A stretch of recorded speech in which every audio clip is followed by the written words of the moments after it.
Let's understand heat and temperature in this video. Have you ever noticed how your tea cools down or how a metal lid loosens in hot water? These everyday events happen because heat moves and temperature changes. And we will see why step by step. First, heat is energy that moves from a warmer place to a cooler place because of a temperature difference. Heat only makes sense while it is moving. And once it stops moving, it becomes part of the object's internal energy. The SI unit of heat is the joule, and a common unit used in older problems is the calorie. A calorie is the heat needed to raise 1 gram of water by 1 degree Celsius. So that is often used in questions. Temperature tells us how hot or cold something is, and it is a measure of the average energy of motion of molecules. We measure temperature in Celsius, Fahrenheit, and Kelvin, where Kelvin is the absolute scale used in science. The conversion formulas are easy to say. Degree Fahrenheit equals 9 divided by 5 times degree Celsius plus 32. Degree Celsius equals 5 divided by 9 times the quantity degree Fahrenheit minus 32. And Kelvin equals degree Celsius plus 273.15. Thermometers turn these ideas into numbers. So let us compare two common kinds. A clinical thermometer measures body temperature and usually reads from 35 degrees to 42 degrees Celsius. It has a small bulb of mercury and you can tilt it to read the value. A laboratory thermometer covers a much wider range, from about minus 10 degrees to 110 degrees Celsius, and it must be kept upright for accurate reading. Now some gas laws that help measure temperature and link pressure, volume, and absolute temperature. Boyle's law says pressure is inversely proportional to volume at constant temperature.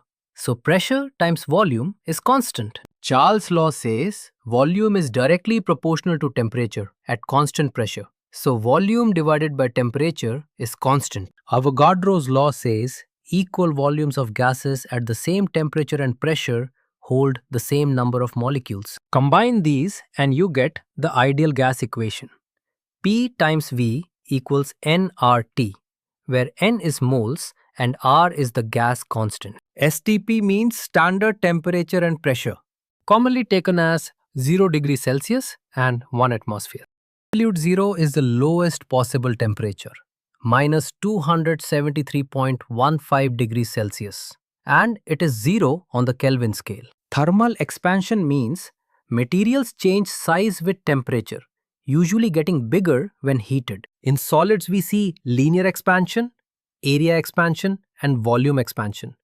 And the linear formula is delta L equals alpha times L times delta T, where alpha is the coefficient of linear expansion. Specific heat is the heat needed to raise 1 unit mass by 1 degree Celsius.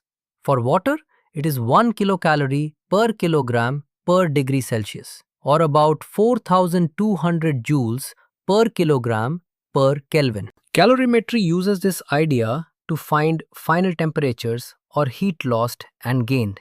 Following the rule, heat lost equals heat gained if no heat escapes. Latent heat is the heat required for a phase change at constant temperature, for example, melting or vaporization, and is measured in joules per kilogram. So, what do we learn from this?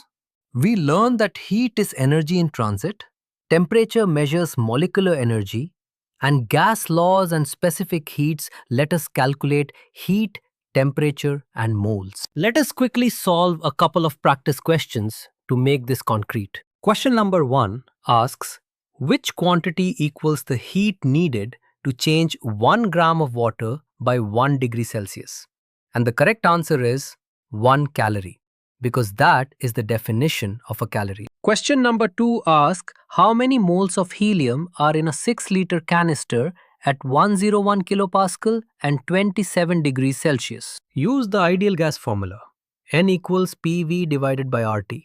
Take R as 8.314 in kilopascal liter per mole per Kelvin and convert temperature to Kelvin by adding 273. So temperature is 300 Kelvin and N equals 101 times 6 divided by 8.314 times 300, which gives about 0.243 moles. Another quick example.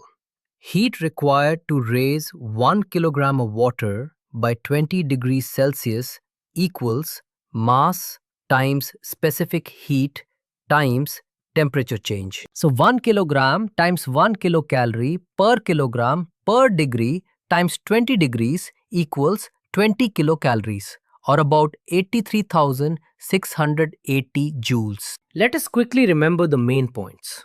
Heat moves, temperature measures energy, and formulas like PV equals nRT and Q equals ms delta T help us calculate values. Thank you for learning with me. Keep practicing these formulas and ideas, and if you want more clear notes and practice questions, do explore more on EduRev in your own time. Keep calm, stay curious, and enjoy studying thermal physics.